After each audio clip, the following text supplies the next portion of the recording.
ಯೇಸು ಕ್ರಿಸ್ತನು ಮರಣವನ್ನು ಹೊಂದಿದ್ರು, ಮರಣವನ್ನು ಹೊಂದಿ ನಂತರ ಜೀವಂತವಾಗಿ ಎದ್ದು ಬಂದರು. ಆದರೆ ಯೇಸು ಕ್ರಿಸ್ತನು ಈ ರೀತಿಯಾಗಿ ಜೀವಂತವಾಗಿ ಯಾವ ಕಾರಣಕ್ಕೆ ಎದ್ದು ಬರಬೇಕಾಗಿತ್ತು?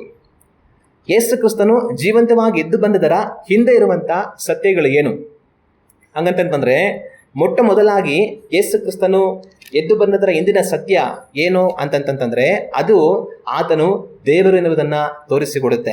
ಹಲ್ಲೆಲೂಯಾ. ಯೇಸು ಕ್ರಿಸ್ತನು ಮರಣವನ್ನು ಹೊಂದಿ ಜೀವಂತವಾಗಿ ಎದ್ದು ಬಂದರು. ಆದರೆ ಅದು ಏನನ್ನು ತೋರಿಸುತ್ತೆ? ಅದು ಯೇಸು ಕ್ರಿಸ್ತನು ಆತನು ಜೀವಿಸುವ ದೇವರೆನ್ನುವುದನ್ನು ಅದು ತೋರಿಸಿಕೊಡುತ್ತೆ. ಹಲ್ಲೆಲೂಯಾ. ಯೇಸು ಕ್ರಿಸ್ತನು ಈ ಲೋಕದಲ್ಲಿ ಇದ್ದುಕೊಂಡು ಅವ್ರು ಸೇವೆ ಮಾಡ್ತಾ ಇದ್ದಂಥ ಕಾಲಗಳಲ್ಲೆಲ್ಲ ಅನೇಕ ಸಾರಿ ಅನೇಕ ಮಾತುಗಳನ್ನು ಅವ್ರು ಹೇಳ್ತಾರೆ. ಅವ್ರು ಹೇಳೋ ಮಾತೇನಂತಂದ್ರೆ, ನಾನು ತಂದೆ ಒಂದೇ ಆಗಿದ್ದೀವಿ ಅಂತ ಹೇಳ್ತಾರೆ. ನಾನು ತಂದೆ ಒಂದೇ ಅಂದರೆ ಅರ್ಥ ಏನು? ನಾನು ದೇವರಾಗಿದ್ದೀನಿ ಅಂತ ಅರ್ಥ. ಈಗ ತಂದೆಯಾದ ದೇವರನ್ನ ನಾವು ದೇವರಂತ ನೋಡ್ತೇವೆ. ಅದೇ ರೀತಿಯಾಗಿ ಯೇಸು ಕ್ರಿಸ್ತನು ನಾನು ತಂದೆ ಒಂದೇ ಆಗಿದ್ದೀವಿ ಅಂತ ಹೇಳಿದ್ರೆ ಆತನು ದೇವರು, ನಾನು ದೇವರು ಅಂತ. ಆದರೆ ಈ ಮಾತುಗಳನ್ನು ಹೇಳುವಾಗ ಅಲ್ಲಿದ್ದಂಥ ಯಹೂದ್ಯರು ಆತನನ್ನ ಕಲ್ಲನ್ನು ತಗೊಂಡು ಹೊಡೆದು ಕೊಂದು ಹಾಕೋದಕ್ಕೆ ಅವ್ರು ಪ್ರಯತ್ನ ಮಾಡ್ತಾರೆ.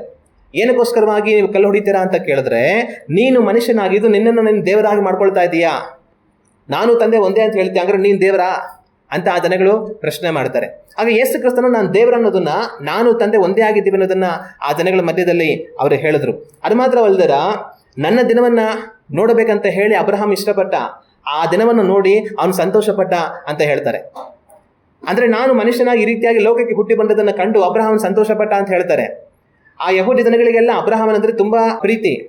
ಅವ್ರೇನ್ ಹೇಳ್ತಾರೆ ಅಂತಂದ್ರೆ, ನಿನಗಿನ್ನ 50 ವರ್ಷ ವಯಸ್ಸಾಗಿಲ್ಲ, ನೀನು ಅಬ್ರಹಾಮನ್ ಕಂಡಿದ್ದೀಯಾ ಅಂತ ಹೇಳ್ತಾರೆ. ಆಗ ಯೇಸು ಕ್ರಿಸ್ತನು ಹೇಳುವಂತ ಮಾತೇನಂತಂದ್ರೆ, ನಿಮಗೆ ಸತ್ಯವಾಗಿ ಹೇಳುತ್ತಾನೆ, ನಾನು ಅಬ್ರಹಾಮನಿಗಿಂತ ಮುಂಚಿನಿಂದಲೂ ಇದ್ದವನು ಅಂತ ಹೇಳ್ತಾರೆ.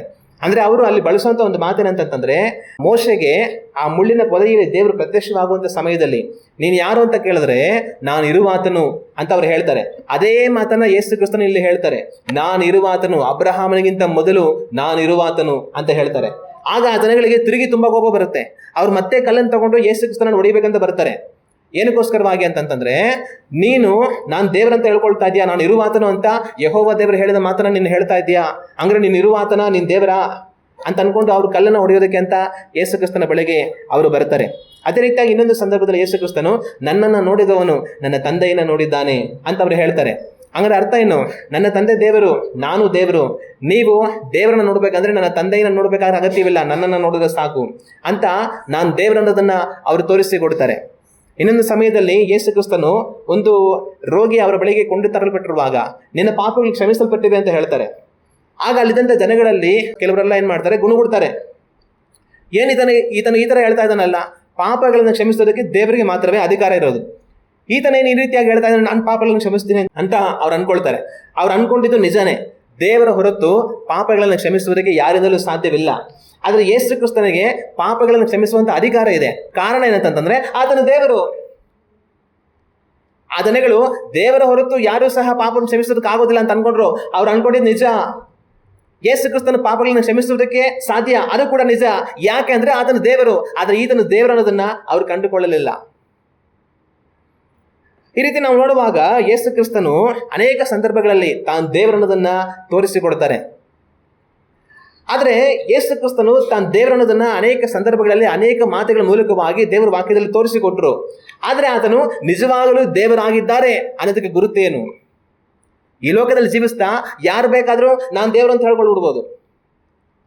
ಎಷ್ಟೋ ಮನುಷ್ಯರು ಈ ಕಾಲದಲ್ಲಿಯೂ ಸಹ ತಮ್ಮನ್ನು ತಾವು ದೇವರಂತ ಹೇಳ್ಕೊಂಡು ಓಡಾಡ್ತಾರೆ.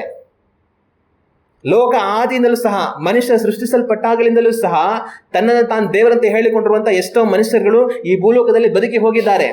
ಯಾರು ಬೇಕಾದರೂ ನಾನು ದೇವರಂತೆ ಹೇಳ್ಕೊಂಡ್ಬಿಡ್ಬೋದು. ಆದರೆ ಯಾರಾದರೂ ಒಬ್ರು ದೇವರಂತೆ ಹೇಳ್ಕೊಂಡ್ರು ಸಹ ಅವರು ದೇವರಾಗಿದ್ದಾರೆ ಅನ್ನೋದಕ್ಕೆ ಗುರುತೇನು? ಅದಕ್ಕೆ ಗುರುತೇ ಮರಣವನ್ನು ಹೊಂದಿ ಮತ್ತೆ ಮರಣವನ್ನು ಜಯಿಸಿ ಎದ್ದು ಬರುವಂಥದ್ದು. ಹಲ್ಲೆಲೂಯಾ.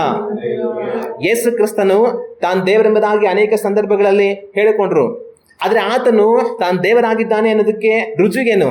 ಆ ರುಜುವೆ ತಾನು ಮರಣ ಹೊಂದಿ ಮತ್ತೆ 3ನೇ ದಿನದಲ್ಲಿ ಮರಣವನ್ನು ಜಯಿಸಿ ಜೀವಂತವಾಗಿ ಎದ್ದು ಬಂದು ಈಗ ಜೀವಂತವಾಗಿದ್ದಾನೆ. ಹಲ್ಲೆಲೂಯಾ. ಅದೇ ಆತನು ಜೀವಿಸುವ ದೇವರು, ಆತನು ಜೀವಂತವಾಗಿರುವ ಕರ್ತನು ಅನ್ನೋದಕ್ಕೆ ಗುರುತು. ಯೇಸು ಕ್ರಿಸ್ತನು ಆ ಜನಗಳಿಗೆ ಹೇಳಿದ ಮಾತು, ಈ ದೇವಾಲಯವನ್ನು ನೀವು ಕೆಡವಿರಿ, ಇದನ್ನು 3ನೇ ದಿನದಲ್ಲಿ ನಾನು ಎಬ್ಬಿಸುತ್ತೇನೆ ಎಂಬುದಾಗಿ. ಆತನು ತನ್ನ ಶರೀರವನ್ನು ಕುರಿತಾಗಿ ಅದನ್ನು ಹೇಳ್ತಾರೆ, ನೀವು ನನ್ನನ್ನು ಕೊಂದು ಹಾಕ್ತೀರಾ, 3ನೇ ದಿನದಲ್ಲಿ ನಾನು ಜೀವಂತವಾಗಿ ಎದ್ದು ಬರುತ್ತೇನೆ. ಹಾಗೆ ಯೇಸು ಕ್ರಿಸ್ತನ ಪುನರುತ್ಥಾನ ಏನನ್ನ ಸೂಚಿಸುತ್ತೆ? ಯೇಸು ಕ್ರಿಸ್ತನ ಪುನರುತ್ಥಾನ ಏನನ್ನ ಸೂಚಿಸುತ್ತೆ ಅಂತಂತಂದ್ರೆ ಆತನು ಜೀವಿಸುವ ದೇವರನ್ನೋದನ್ನ ನಮಗೆ ಸೂಚಿಸುತ್ತೆ. ಹಲ್ಲೆಲೂಯ. ನಾವು ದೇವರ ವಾಕ್ಯವನ್ನ ಓದಿ ನೋಡುವಂತಹ ಸಮಯದಲ್ಲಿ ರೋಮಪುರದವರಿಗೆ ಬರೆದಂಥ ಪತ್ರಿಕೆ 1ನೇ ಅಧ್ಯಾಯ ವಾಕ್ಯಗಳು 2 ಮತ್ತು 3-4 ನಾವು ಓದಿ ನೋಡಿದರೆ ಈ ವಾಕ್ಯಗಳಲ್ಲಿ ಈ ರೀತಿಯಾಗಿದೆ. ಸುವಾರ್ತೆಯನ್ನು ಸಾರಿ ಹೇಳುತ್ತೇನೆಂದು ದೇವರು ಮುಂಚಿತವಾಗಿ ಪವಿತ್ರ ಶಾಸ್ತ್ರಗಳಲ್ಲಿ ತನ್ನ ಪ್ರವಾದಿಗಳ ಮೂಲಕ ಮಾತು ಕೊಟ್ಟನು. ಈ ಸುವಾರ್ತೆಯು ದೇವರ ಮಗನೂ ನಮ್ಮ ಕರ್ತನೂ ಆಗಿರುವ ಯೇಸು ಕ್ರಿಸ್ತನ ವಿಷಯವಾದದ್ದು. ಆತನು ವಂಶಕ್ರಮದಿಂದ ದಾವೀದನ ಸಂತಾನದಲ್ಲಿ ಹುಟ್ಟಿದವನು, ಪವಿತ್ರವಾದ ಆತ್ಮವುಳ್ಳವನಾಗಿದ್ದು ಸತ್ತ ಮೇಲೆ ಜೀವಿತನಾಗಿ ಎದ್ದು ಬಂದ ಮಹತ್ಕಾರ್ಯದಿಂದ ದೇವಕುಮಾರನೆಂದು ನಿರ್ಣಯಿಸಲ್ಪಟ್ಟವನು ಆಗಿದ್ದಾನೆ. ಹಲ್ಲೆಲೂಯ. ಇಲ್ಲಿ ಪೌಲು ರೋಮಪುರದವರಿಗೆ ಬರೆದಂಥ ಪತ್ರಿಕೆಯಲ್ಲಿ ಹೇಳೋ ಮಾತೇನಂತಂತಂದ್ರೆ, ಯೇಸು ಕ್ರಿಸ್ತನು ಪವಿತ್ರವಾದ ಆತ್ಮವುಳ್ಳವನಾಗಿದ್ದು ಸತ್ತ ಮೇಲೆ ಜೀವಿತನಾಗಿ ಎದ್ದು ಬಂದ ಮಹತ್ಕಾರ್ಯದಿಂದ ದೇವಕುಮಾರನೆಂದು ನಿರ್ಣಯಿಸಲ್ಪಟ್ಟವನು ಆಗಿದ್ದಾನೆ. ಯೇಸು ಕ್ರಿಸ್ತನು ದೇವಕುಮಾರನೆಂದು ನಿರ್ಣಯಿಸಲ್ಪಟ್ಟವನಾಗಿದ್ದಾನೆ. ಯಾವ ಕಾರಣದಿಂದ ಅಂದ್ರೆ ಸತ್ತ ಮೇಲೆ ಜೀವಿತನಾಗಿ ಎದ್ದು ಬಂದ ಮಹತ್ಕಾರ್ಯದಿಂದ ತಾನು ದೇವರ ಕುಮಾರನಾಗಿ ಎಣಿಸಲ್ಪಟ್ಟಿದ್ದಾನೆ. ಹಲ್ಲೆಲೂಯ. ಆಗ ಯೇಸು ಕ್ರಿಸ್ತನು ತಾನು ಮರಣ ಹೊಂದಿ ಜೀವಂತವಾಗಿ ಎದ್ದು ಬಂದದಕ್ಕೆ ಕಾರಣ ಏನು? ಅದಕ್ಕೆ ಕಾರಣ ಏನಂತಂತಂದ್ರೆ ಅದು ಆತನ ದೇವರನ್ನೋದನ್ನ ತೋರಿಸಿಕೊಡುತ್ತೆ. ಹಲ್ಲೆಲೂಯ. ಆಗ ನಾನು ದೇವರೆಂಬುದಾಗಿ ಯಾರು ಬೇಕಾದ್ರೂ ಹೇಳ್ಕೊಂಡು ಬಿಡ್ಬೋದು. ಲೋಕಾರಿಯಿಂದ ದೇವರಂತ ಹೇಳ್ಕೊಂಡಿರುವಂಥವ್ರು ಎಷ್ಟೋ ಜನ ಇದ್ದಾರೆ. ಆದರೆ ಆ ರೀತಿಯಾಗಿ ಹೇಳ್ಕೊಂಡವರೆಲ್ಲ ಹೇಳ್ಕೊಂಡ್ಮೇಲೆ ಸತ್ತು ಸಮಾಧಿ ಆಗಿದ್ದಾರೆ. ಅವ್ರ ಸಮಾಧಿಗಳೆಲ್ಲ ಇವತ್ತು ಭೂಲೋಕದಲ್ಲಿ ಇದೆ. ಆದರೆ ಒಬ್ಬಾತನು ತಾನು ದೇವರು ಎಂಬುದಾಗಿ ಹೇಳಿಕೊಂಡು ಸತ್ತು ಮತ್ತೆ ಮರಣವನ್ನು ಜಯಿಸಿ ಜೀವಂತವಾಗಿ ಎದ್ದು ಬಂದನು. ಆತನ ಸಮಾಧಿ ಖಾಲಿ ಇದೆ. ಆ ಸಮಾಧಿ ಯಾವುದಂತಂದ್ರೆ ಯೇಸು ಕ್ರಿಸ್ತನ ಸಮಾಧಿ. ಹಲ್ಲೆಲೂಯ. ತಾನು ದೇವರೆಂಬುದಾಗಿ ಹೇಳಿಕೊಂಡು ಲೋಕಾರಿಯಿಂದ ಎಲ್ಲ ಸತ್ತು ಮಣ್ಣಾಗಿ ಹೋದ್ರು ಇವತ್ತಿನವರೆಗೂ ಅವ್ರ ಸಮಾಧಿಗಳಿದೆ. ಆದರೆ ದೇವರೆಂಬುದಾಗಿ ತನ್ನನ್ನು ಹೇಳಿಕೊಂಡು ಜೀವಂತವಾಗಿರುವ ಒಬ್ಬನೇ ಕರ್ತನು ಯೇಸು ಕ್ರಿಸ್ತನು. ಹಲ್ಲೆಲೂಯ. ಎರಡನೇದಾಗಿ ಯೇಸು ಕ್ರಿಸ್ತನ ಪುನರುತ್ಥಾನ ಏನನ್ನ ತೋರಿಸಿಕೊಡುತ್ತೆ? ಎರಡನೇದಾಗಿ ಯೇಸು ಕ್ರಿಸ್ತನ ಪುನರುತ್ಥಾನ ಏನನ್ನು ತೋರಿಸಿಕೊಡುತ್ತೆ ಅಂತಂದ್ರೆ ಆತನ ಯಜ್ಞ ಅಂಗೀಕಾರವಾಗಿದೆ ಅನ್ನೋದನ್ನ ತೋರಿಸಿಕೊಡುತ್ತೆ. ಹಲ್ಲೆಲೂಯ. ಯೇಸು ಕ್ರಿಸ್ತನು ತಾನು ಮನುಷ್ಯನಾಗಿ ಲೋಕದಲ್ಲಿ ಬಂದು ಶಿಲುಬೆಯಲ್ಲಿ ತನ್ನ ರಕ್ತವನ್ನು ಸುರಿಸಿ ನಮ್ಮ ಪಾಪಗಳ ಪರಿಹಾರಕ್ಕೋಸ್ಕರವಾಗಿ ಬಾಧೆಗಳನ್ನು ಅನುಭವಿಸಿ ಶ್ರಮೆಯನ್ನು ಅನುಭವಿಸಿ ಎಲ್ಲವನ್ನ ಅವರು ಮಾಡಿದ್ರು. ಆದರೆ ಯೇಸು ಕ್ರಿಸ್ತನ ಆ ಶ್ರಮೆಯ ಮುಖಾಂತರವಾಗಿ ಆತನ ರಕ್ತದ ಮೂಲಕವಾಗಿ ನಿಮ್ಮ ಪಾಪಗಳೆಲ್ಲ ಕ್ಷಮಿಸಲ್ಪಟ್ಟು ನಮಗೆ ಬಿಡುಗಡೆಯಾಗಿ ರಕ್ಷಣೆ ಆಗುತ್ತೆ ಅನ್ನೋದಕ್ಕೆ ಏನು ಗ್ಯಾರಂಟಿ? ಆತನ ರಕ್ತದ ಮೂಲಕ ಆತನ ಶ್ರಮೆಯ ಮೂಲಕ ನಮ್ಮ ಪಾಪಗಳ ಪರಿಹಾರವಾಗಿ ನಾವೊಂದು ದಿವಸ ದೇವರ ರಾಜ್ಯವನ್ನು ಸೇರಿ ದೇವರೊಟ್ಟಿಗೆ ಸದಾಕಾಲ ಜೀವಿಸ್ತೀವಿ ಅನ್ನೋದಕ್ಕೆ ಏನು ಗುರುತು? ಅದಕ್ಕೆ ಗುರುತೇ ಆತನ ಪುನರುತ್ಥಾನ. ಹಲ್ಲೆಲೂಯ. ಯೇಸು ಕ್ರಿಸ್ತನು ತಾನು ಶಿಲುಬೆಯಲ್ಲಿ ಮರಣವನ್ನು ಹೊಂದಿದನು. ಆದರೆ ಆತನ ಮರಣ ಹೊಂದಿದ್ದು ನಿಮ್ಮ ಪಾಪಗಳ ನಿಮಿತ್ತಗೋಸ್ಕರವಾಗಿ. ಆದರೆ ಈಗ ಆತನ ಆ ಮರಣ ತಾನು ಸುರಿಸಲ್ಪಟ್ಟಂಥ ಆ ರಕ್ತ ಅಂಗೀಕಾರವಾಗಿ ನಮ್ಮ ಪಾಪಗಳು ಕ್ಷಮಿಸಲ್ಪಟ್ಟು ನಮಗೆ ಜೀವ ಉಂಟಾಗುತ್ತೆ ಅನ್ನೋದಕ್ಕೆ ಗುರುತು ಯಾವುದು ಅಂತಂತಂದ್ರೆ ಆತನು ಮರಣವನ್ನು ಜಯಿಸಿ ಎದ್ದು ಬಂದದೆ. ಆತನ ಮರಣವನ್ನು ಜಯಿಸಿ ಎದ್ದು ಬಂದದರ ಮೂಲಕವಾಗಿ ಆತನ ಯಜ್ಞ ಅಂಗೀಕಾರವಾಯಿತು, ಆತನ ರಕ್ತ ಅಂಗೀಕಾರವಾಯಿತು. ಇದರ ಮೂಲಕವಾಗಿ ಮನುಷ್ಯರಾಗಿರುವ ನಮ್ಮೆಲ್ಲರ ಪಾಪಗಳು ಕ್ಷಮಿಸಲ್ಪಟ್ಟು ನಮಗೆ ಬಿಡುಗಡೆಯಾಗಿ ರಕ್ಷಣೆ ಉಂಟಾಗುತ್ತೆ. ಹಲ್ಲೆಲೂಯ. ನಾವು ದೇವರ ವಾಕ್ಯವನ್ನು ಓದಿ ನೋಡುವಾಗ ರೋಮಪುರದವರಿಗೆ ಬರೆದಂಥ ಪತ್ರಿಕೆ 4ನೇ ಅಧ್ಯಾಯ 25ನೇ ವಾಕ್ಯವನ್ನ ನಾವು ಓದಿ ನೋಡಿದರೆ ಈ ವಾಕ್ಯದಲ್ಲಿ ಈ ರೀತಿಯಾಗಿದೆ: ದೇವರು ಆತನನ್ನು ನಮ್ಮ ಅಪರಾಧಗಳ ನಿಮಿತ್ತ ಮರಣಕ್ಕೆ ಒಪ್ಪಿಸಿಕೊಟ್ಟು ನಮಗೆ ನೀತಿವಂತರೆಂಬ ನಿರ್ಣಯವು ಉಂಟಾಗುವ ನಿಮಿತ್ತ ಜೀವದಿಂದ ಎಬ್ಬಿಸಿದನು. ಹಲ್ಲೆಲೂಯ. ಇಲ್ಲಿ ವಾಕ್ಯ ಹೇಳೋದೇನಂತಂದ್ರೆ ದೇವರು ಯೇಸು ಕ್ರಿಸ್ತನನ್ನ ನಮ್ಮ ಅಪರಾಧಗಳ ನಿಮಿತ್ತ ಮರಣಕ್ಕೆ ಒಪ್ಪಿಸಿಕೊಟ್ಟು ನಮಗೆ ನೀತಿವಂತರೆಂಬ ನಿರ್ಣಯ ಉಂಟಾಗುವ ನಿಮಿತ್ತ ಜೀವನದಿಂದ ಎಬ್ಬಿಸಿದನು. ಆದರೆ ಯೇಸು ಕ್ರಿಸ್ತನು ಜೀವನದಿಂದ ಎಬ್ಬಿಸಲ್ಪಟ್ಟದರ ಮೂಲಕವಾಗಿ ನನಗೆ ನಿಮಗೇನಾಗುತ್ತೆ? ನನಗೆ ನಿಮಗೆ ನೀತಿವಂತರೆಂಬ ನಿರ್ಣಯ ಉಂಟಾಗುತ್ತೆ. ಪಾಪಿಗಳಾಗಿದ್ದಂಥ ನಾವು ನೀತಿವಂತರಂತ ನಿರ್ಣಯಿಸಲ್ಪಡುವುದು ಯಾವುದರ ಮೂಲಕವಾಗಿ? ಯೇಸು ಕ್ರಿಸ್ತನು ಮರಣವನ್ನು ಜಯಿಸಿ ಎದ್ದು ಬಂದದರ ಮೂಲಕವಾಗಿ. ಹಲ್ಲೆಲೂಯ. ಆತನ ಮರಣ ಹೊಂದಿ ಜೀವಂತವಾಗಿ ಎದ್ದು ಬಂದದರಿಂದ ಆತನ ಯಜ್ಞ ಅಂಗೀಕಾರವಾಗಿ ನಿಮ್ಮ ಪಾಪಗಳಿಗೆ ಕ್ಷಮಿಸಲ್ಪಟ್ಟು ನಾವು ನೀತಿವಂತರೆಂಬುದಾಗಿ ನಿರ್ಣಯ ಮಾಡಲ್ಪಡುತ್ತೇವೆ. ಹಲ್ಲೆಲೂಯ. ಆಗ ಎರಡನೇದಾಗಿ ಯೇಸು ಕ್ರಿಸ್ತನ ಪುನರುತ್ಥಾನದ ಹಿಂದಿನ ಸತ್ಯ ಏನು ಅಂತಂತಂದ್ರೆ ಆತನ ಯಜ್ಞ ಅಂಗೀಕಾರವಾಗಿದೆ ಅನ್ನುವುದೇ. ಹಲ್ಲೆಲೂಯ. ಆದ್ರಿಂದ ಇವತ್ತು ನೀವು ಯೇಸು ಕ್ರಿಸ್ತನಲ್ಲಿ ಎಷ್ಟು ಮಾತ್ರವೂ ಸಂಶಯ ಪಡದೆ ಪರಿಪೂರ್ಣವಾಗಿ ವಿಶ್ವಾಸ ಇಡಬಹುದು. ಏನೆಂಬುದಾಗಿ, ಆತನ ಮೂಲಕ ನಾನು ಎಂಥ ಪಾಪಿನೇ ಆಗಿದ್ರು, ಏನೇ ಪಾಪವನ್ನು ಮಾಡಿದ್ರು ಅದೆಲ್ಲವೂ ಕ್ಷಮಿಸಲ್ಪಡುತ್ತೆ.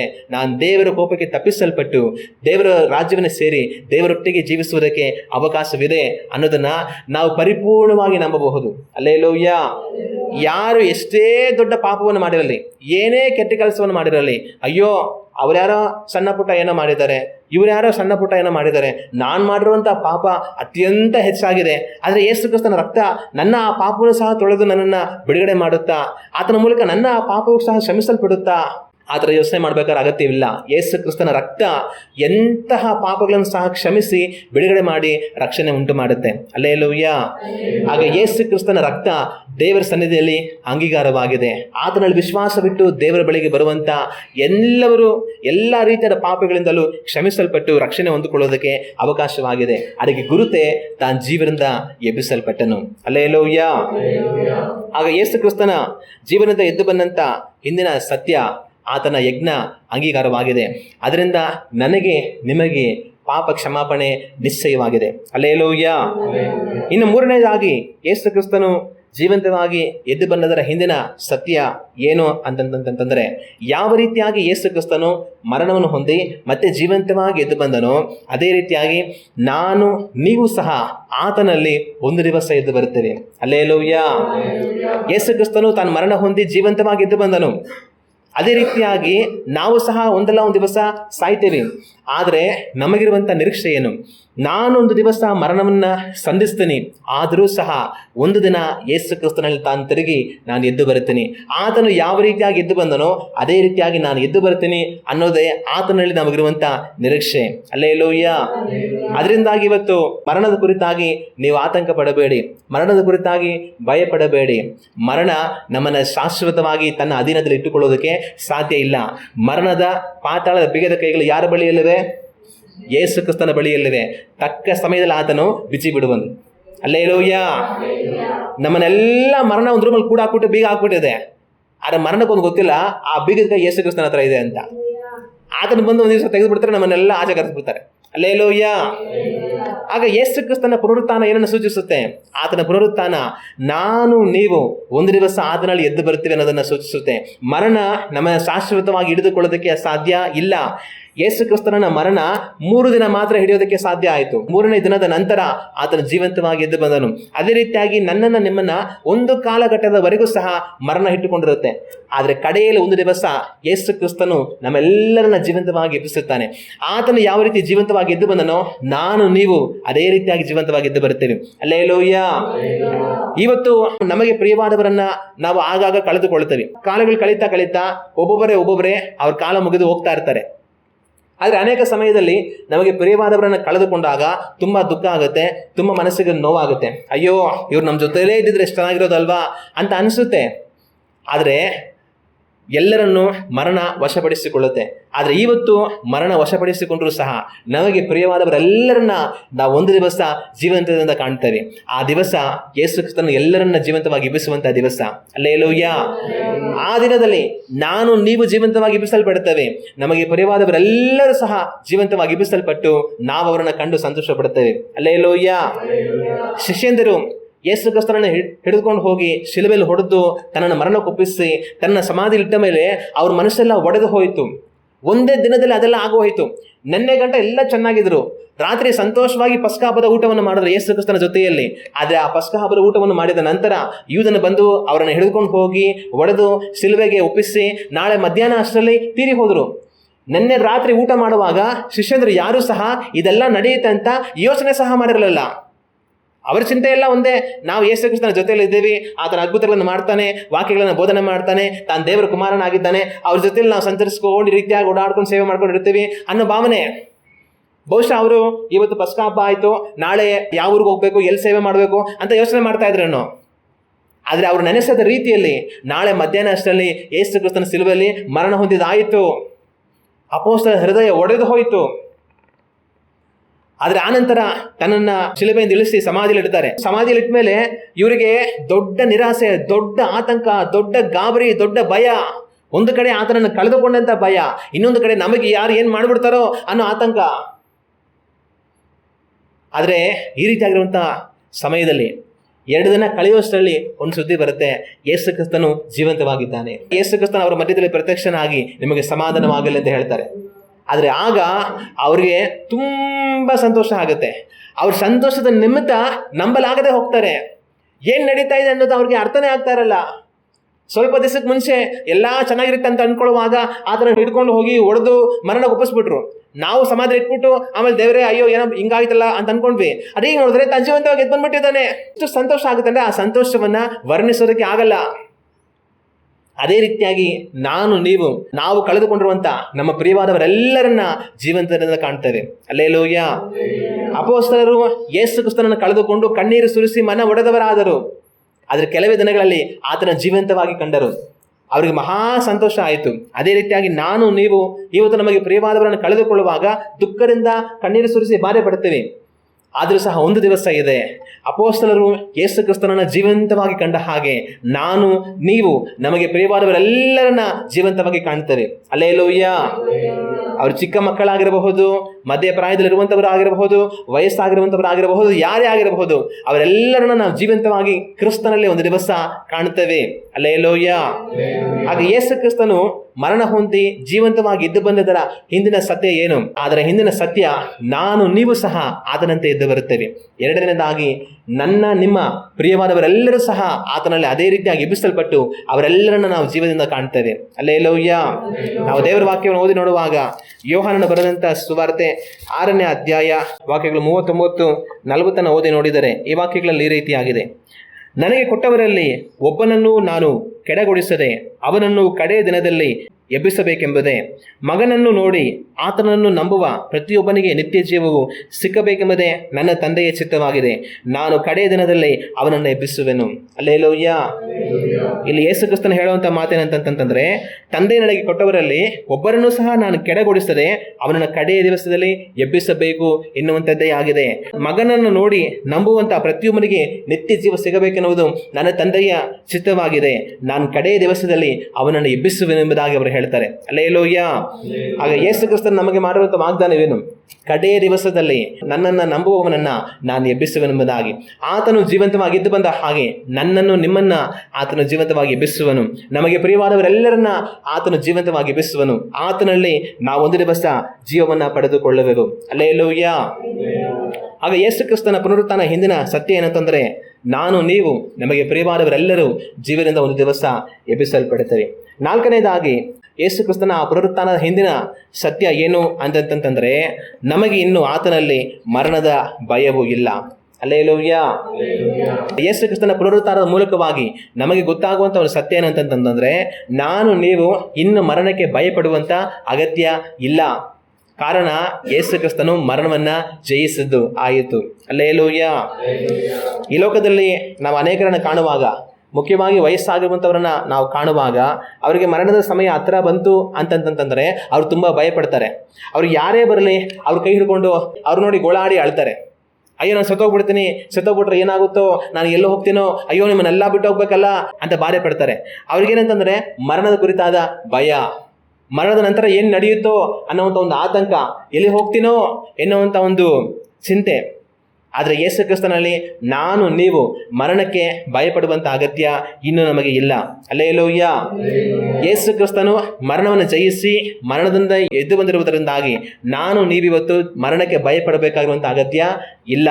ಅಲ್ಲೇಲೂಯಾ. ನಾವು ದೇವರ ವಾಕ್ಯವನ್ನು ಓದಿ ನೋಡುವಾಗ ಇಬ್ರಿಯರಿಗೆ ಬರೆದಂಥ ಪತ್ರಿಕೆ 2ನೇ ಅಧ್ಯಾಯ ವಾಕ್ಯಗಳು 14-15 ನಾವು ಓದಿ ನೋಡಿದರೆ ಈ ವಾಕ್ಯಗಳಲ್ಲಿ ಈ ರೀತಿಯಾಗಿದೆ. ಇದಲ್ಲದೆ ಮಕ್ಕಳು ರಕ್ತ ಮಾಂಸಧಾರಿಗಳಾಗಿರುವುದರಿಂದ ಆತನು ಅವರಂತೆಯೇ ಆದನು. ತನ್ನ ಮರಣದಿಂದಲೇ ಮರಣಾಧಿಕಾರಿಯನ್ನು, ಅಂದರೆ ಸೈತಾನನನ್ನು ಅಡಗಿಸಿ ಬಿಡುವುದಕ್ಕೂ ಮರಣದ ದೆಸೆಯಿಂದ ತಮ್ಮ ಜೀವಮಾನದಲ್ಲೆಲ್ಲ ದಾಸತ್ವದೊಳಗಿದ್ದವರನ್ನು ಬಿಡುಗಡೆಗೊಳಿಸುವುದಕ್ಕೂ ಅವರಂತೆ ರಕ್ತ ಮಾಂಸಧಾರಿಯಾದನು. ಯೇಸು ಕ್ರಿಸ್ತನು ತಾನು ರಕ್ತ ಮಾಂಸಧಾರಿಯಾಗಿ ಲೋಕಕ್ಕೆ ಬಂದನು. ಆದರೆ ಆತನು ಯಾವ ಕಾರಣಕ್ಕಾಗಿ ಆ ರೀತಿಯಾಗಿ ಆದನು ಅಂತ ವಾಕ್ಯದಲ್ಲಿ ನಾವು ನೋಡುವಾಗ, ಮಕ್ಕಳು ರಕ್ತ ಮಾಂಸಧಾರಿ ಆಗಿರುವುದರಿಂದ ಆತನು ಅವರಂತೆ ಆದನು. ರಕ್ತ ಮಾಂಸದಿಂದ ಅವರು ನಮ್ಮನ್ನು ಉಂಟು ಮಾಡಿದ್ದಾರೆ, ನಾವು ಆತನಿಗೆ ಮಕ್ಕಳಾಗಿದ್ದೇವೆ. ಅದಕ್ಕೋಸ್ಕರವಾಗಿ ಆತನು ನಮ್ಮಂತೆಯೇ ಆದನು. ಅದು ಮಾತ್ರವಲ್ಲದೆ ತಾನು ಮರಣ ಹೊಂದಿ ಆ ಮರಣದ ಮೂಲಕ ಮರಣಾಧಿಕಾರಿಯಾಗಿರುವಂಥ ಸೈತಾನನನ್ನು ಅಡಗಿಸಿ ಬಿಟ್ಟನು. ಅದು ಮಾತ್ರವಲ್ಲದೆ ಮರಣ ಭಯದ ದೆಸೆಯಿಂದ ತಮ್ಮ ಜೀವಮಾನದಲ್ಲೆಲ್ಲ ದಾಸತ್ವದೊಳಗಿದ್ದವರನ್ನ ಬಿಡಿಸುವುದಕ್ಕೆ ಅವರಂತೆ ರಕ್ತ ಮಾಂಸಧಾರಿ ಆದನು. ಯೇಸು ಕ್ರಿಸ್ತನು ರಕ್ತ ಮಾಂಸಧಾರಿ ಆದದಕ್ಕೆ ಕಾರಣ ಏನಂತಂದ್ರೆ, ಒಂದು ಸೈತನನ್ನ ಅಡಗಿಸಿ ಬಿಡೋದಕ್ಕೆ, ಇನ್ನೊಂದು ಮರಣ ಭಯದ ದೆಸೆಯಿಂದ ದಾಸತ್ವದಲ್ಲಿದ್ದಂಥ ನಮ್ಮನ್ನ ಬಿಡುಗಡೆಗೊಳಿಸುವುದಕ್ಕೆ. ಹಲ್ಲೆಲೂಯಾ. ಆಗ ಯೇಸು ಕ್ರಿಸ್ತನ ಪುನರುತ್ಥಾನದ ಹಿಂದಿನ ಸತ್ಯ ಏನು ಅಂತಂತಂದ್ರೆ, ಇನ್ನು ನಾವು ಮರಣಕ್ಕೆ ಭಯಪಡುವಂತ ಅಗತ್ಯ ಇಲ್ಲ. ಆತನು ನಮ್ಮನ್ನ ಮರಣದ ಭಯದಿಂದ ಬಿಡಿಸಿದ್ದಾರೆ. ಹಲ್ಲೆಲೂಯಾ. ಅದರಿಂದ ಇವತ್ತು ನಿಮಗೆ ಯಾರಿಗಾದ್ರೂ ಮರಣದ ಕುರಿತಾದ ಭಯ ಇದೆಯಾ? ಯೋಚನೆ ಮಾಡಿ. ನಿಮಗೆ ಮರಣದ ಕುರಿತಾದ ಭಯ ಇದೆ ಅಂತಂತಂದ್ರೆ ನೀವು ಯೇಸು ಕ್ರಿಸ್ತನನ್ನು ಅರಿಯಬೇಕಾದ ರೀತಿಯಲ್ಲಿ ಅರಿಯಲಿಲ್ಲ. ಆದರೆ ಆತನನ್ನು ನಾವು ಅರಿಯಬೇಕಾದ ರೀತಿಯಲ್ಲಿ ಅರಿತರೆ ಮರಣದ ಕುರಿತಾದ ಭಯ ನಮಗಿರೋದಿಲ್ಲ. ಆತನ ಮರಣವನ್ನು ಜಯಿಸಿ ಜೀವಂತವಾಗಿರುವುದರಿಂದ ನಾನು ಜೀವಿಸುತ್ತೇನೆ ಅನ್ನುವಂಥ ಭರವಸೆದೊಟ್ಟಿಗೆ ನಾವು ಜೀವಿಸ್ತೇವೆ. ಹಲ್ಲೆಲೂಯಾ. ಮತ್ತಿನ್ನೂ ಮುಂದುವರಿಸಿ, ಯೇಸು ಕ್ರಿಸ್ತನು ಮರಣವನ್ನು ಹೊಂದಿ ಪುನರುತ್ಥಾನವಾಗಿ ಎದ್ದು ಬಂದದರ ಹಿಂದಿನ ಸತ್ಯ ಏನು? ಅದರ ಸತ್ಯ ಏನು ಅಂತಂತಂದ್ರೆ, ಯೇಸು ಕ್ರಿಸ್ತನ ಪುನರುತ್ಥಾನದ ಮೂಲಕವಾಗಿ ಆತನು ಮಾಡಿದಂಥ ಉಪದೇಶಗಳೆಲ್ಲವೂ ಸತ್ಯ ಅನ್ನೋದು ನನಗೆ ನಿಮಗೆ ಅರ್ಥ ಆಗುತ್ತೆ. ಯೇಸು ಕ್ರಿಸ್ತನು ಅವರು ಸೇವೆ ಮಾಡ್ತಾ ಇದ್ದಂಥ ಕಾಲಗಳಲ್ಲಿ ಅನೇಕ ಮಾತುಗಳನ್ನು ಹೇಳ್ತಾರೆ. ಅವ್ರು ಹೇಳೋ ಮಾತೇನಂತಂದ್ರೆ, ನಾನೇ ಪುನರುತ್ಥಾನವೂ ಜೀವವೂ ಆಗಿದ್ದೇನೆ ಎಂಬುದಾಗಿ ಅವರು ಹೇಳ್ತಾರೆ. ಆದರೆ ಯೇಸು ಕ್ರಿಸ್ತನು ನಾನೇ ಪುನರುತ್ಥಾನವೂ ಜೀವವೂ ಆಗಿದ್ದೇನೆ ಎಂಬುದಾಗಿ ಹೇಳಿದ್ರು. ಆದರೆ ಯೇಸು ಕ್ರಿಸ್ತನೇ ಮನುಷ್ಯರಿಗೆ ಪುನರುತ್ಥಾನವೂ ಜೀವವೂ ಆಗಿದ್ದಾನೆ ಅನ್ನೋದಕ್ಕೆ ರುಜು ಏನು? ಯಾರು ಬೇಕಾದ್ರೆ ಆ ಮಾತನ್ನ ಹೇಳ್ಬಿಡ್ಬೋದು. ಆದರೆ ಆತನೇ ಪುನರುತ್ಥಾನ ಜೀವ ಮನುಷ್ಯರಿಗೆ ಅನ್ನೋದಕ್ಕೆ ರುಜು ಏನು? ಅದಕ್ಕೆ ರುಜುವೇ ತಾನು ಮರಣ ಹೊಂದಿ ಮರಣವನ್ನು ಜಯಿಸಿ ಎದ್ದು ಬಂದನು. ಹಲ್ಲೆಲೂಯಾ. ಮತ್ತೆ ಇನ್ನೂ ಯೇಸು ಕ್ರಿಸ್ತನು ಹೇಳಿದಂಥ ಮಾತು, ನನ್ನನ್ನು ನಂಬುವವನು ಸತ್ತರೂ ಬದುಕುವನೆಂಬುದಾಗಿ. ನನ್ನನ್ನು ನಂಬುವವನು ಸತ್ತರೂ ಬದುಕುವನೆಂಬುದಾಗಿ ಯೇಸು ಕ್ರಿಸ್ತನು ಹೇಳಿದರು. ಆದರೆ ಆತನನ್ನು ನಂಬುವವನು ಸತ್ತರೂ ಬದುಕುತ್ತಾನೆ ಅನ್ನೋದಕ್ಕೆ ರುಜು ಏನು?